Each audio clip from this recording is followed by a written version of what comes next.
Hi everyone, it's great to see you.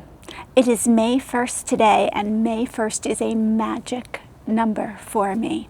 May 1st is the date that I am allowed to bring the bags out of the shed where they have been all winter. In the cold shed, it's been dark, and on May 1st I go, okay, it's time to bring them out. Look at how great they look with all these leaves. Now you might be asking yourself, how do I know May 1st is the day to bring the bags out of the shed? Well, I know because Mal Condon told me. Now, Mal Condon is the hydrangea whisperer. He is the hydrangea curator at Heritage Museum and Gardens in Cape Cod. And I've been fortunate enough to learn about the bag in the pot method of keeping hydrangeas from him. And the Cape, although I'm in Rhode Island, the Cape is very similar in weather to where I am. They might be a little more mild. They're really zone 7A, I'm 7A/6B, but I always look at the weather too and make sure that we're not getting any surprise freezes here, and I bring them out. Now I have to tell you, in April, I am dying to get these hydrangea out of the shed. I've been watering them with about a cup of water per bag throughout the winter, and they were all nestled in together. I have 15 5-pound bags that I then use as the thriller in the center of a larger pot. 15 is a lot. I have to tell you, if you're thinking of trying this method, I recommend you start with a smaller number than 15, but I guarantee you're going to love it so much. You will be up to as many bags as you can fit in your shed or unheated storage area throughout the winter. I also have 6 hard resin pots that I bring in. They're lightweight because they're resin, and in those pots I also have hydrangea. Now, I don't have all my hydrangea in our bags or our pots. I have a number of them in the ground. The ones that I put in the ground are the ones that are the newer reblooming types of hydrangea that I don't have to worry so much about whether they're going to bloom or not. If the weather isn't great and it kills those buds that were set on in the fall, I know that it's also going to bloom on the new growth. Even if it's not quite as spectacular of a show, that's okay. But I want to make sure that I have some of these hydrangea that either don't bloom on the new growth, they only bloom on the old growth, and oh, those late frosts are gonna nip those buds and they might not bloom or only have one sad little flower. I also have some varieties here that maybe I just got last year, and I thought, you know, they don't have as big a root system. I'm gonna baby them a bit for a year or two until they're a little stronger, then I'll put them in the ground. So I do have some of these bags that will now be planted in the ground, but most of them are going to go into those fabulous planters that I then put around the yard. Now, I took them all out from in the shed. They're looking very happy, and a couple things that I noticed. One, I watered them right away when I brought them out. It was time to be watered anyway. They're looking pretty dry. I gave them a good watering. Second, even though my shed has windows, I keep the blinds down on the windows through the winter. It is dark in there. You don't have to worry if you kept your hydrangeas in the dark and cold until May 1st if you're in our zone. Because look, they knew that it was time to start sending out their growth. And it's so exciting to see that. When I put them in the shed, they were completely defoliated. I waited until about December 1st. And if the leaves were just dead and hanging there, I even plucked off a few of the last leaves. And in they went. So they're all looking pretty cleaned up now, which is great. Also notice that, well, you probably can't see on the camera, but my shed is literally like 10 feet to the side over here. Oh yes, Dan's gonna give you the little show. There's the door. I didn't carry them very far away. And that was purposeful because I'm not ready to plant up my bag in the pot planters yet.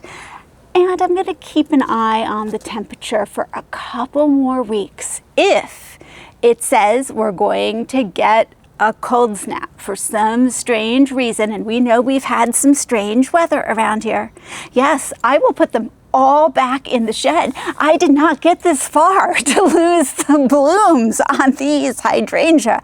It is worth it. But because I don't go bigger than the 5-gallon size for the grow bags, they're very movable for me. These grow bags have little handles on them. I move them one at a time. If you had a wagon, you could probably fill up your wagon and move them somewhere. And that would work really well. I want to tell you some of the varieties that I have here that I've decided to bring in. I have a couple pots in the back that have daylilies in them, and they have the lovable hydrangea in with them. The one that's closest up there is one of them. But I know that my daylilies don't do well either in a pot over the winter. So Lovable is a variety that I could put in the ground, but I like it in the pot. So I put something in the pot with it that I might want to put in my shed. That might be something you are considering. You can always do more than one thing with them. I have some varieties here, like this is City Line Mars. City Line Mars is not being sold anymore. And I love City Line Mars. It is a beautiful bicolor. It only blooms on old wood. And since I can't get it, I want to protect this one. I'm going to try possibly to propagate it, but I really can't do that until it's past that 10 or whatever the years it has to be under the copyright law? Dan, you know, what is it? Patent. The patent, thank you. I look to Dan for all this. Oh, and we have an airplane, just one second. So until that patent is up, and it will be up eventually, and then I can propagate this one, I'm going to guard this one with my life. It's worth carrying it in. Let me show you some others. Right here, we have City Line Paris. I love the pink flowers on City Line Paris. In fact, they say that the Lovable hydrangea is the reblooming version of Paris. Paris, though, only blooms on last year's growth. So this is a good selection for me to bring inside.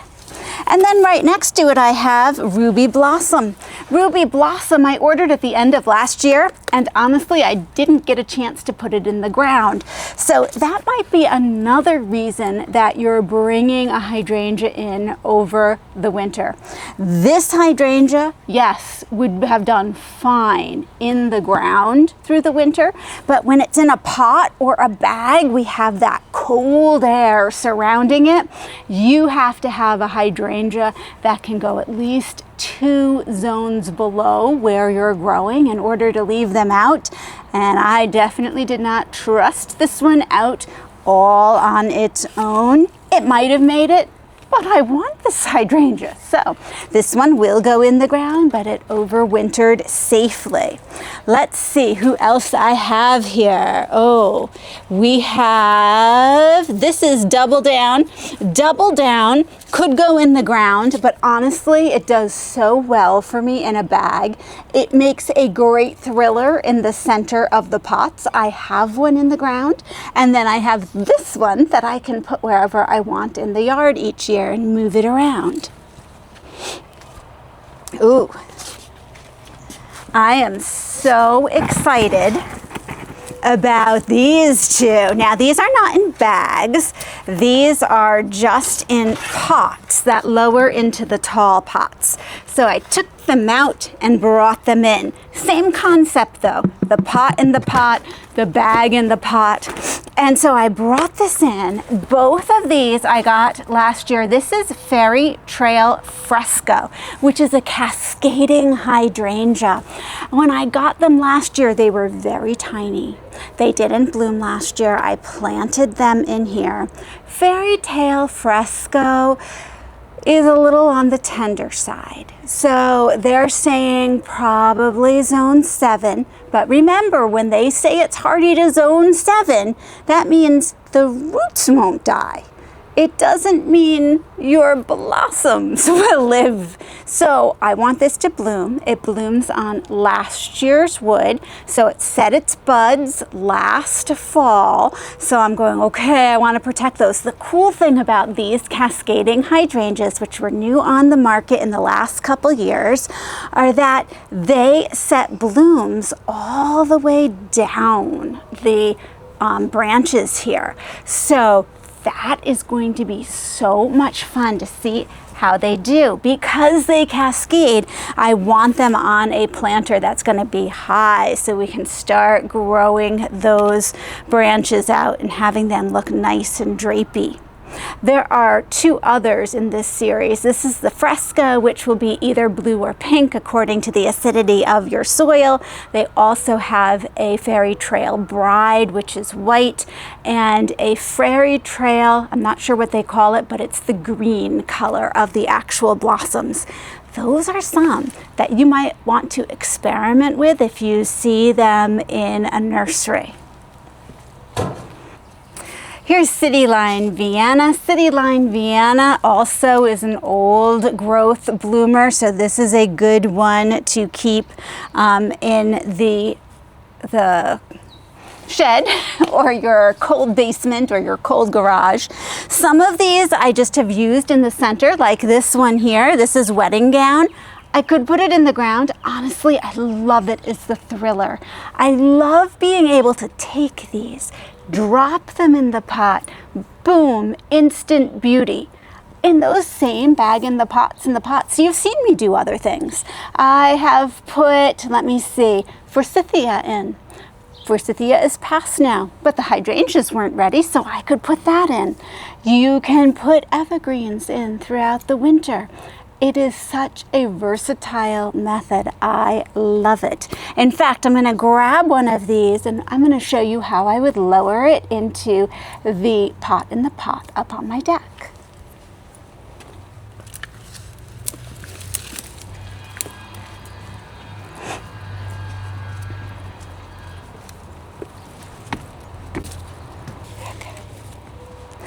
So here I have a large planter, a nursery pot in here, and then I have my bag. This is forsythia. It bloomed, it looked good. I can take that out and I'll just put that somewhere else in the garden. It gets nice green foliage for the rest of the year.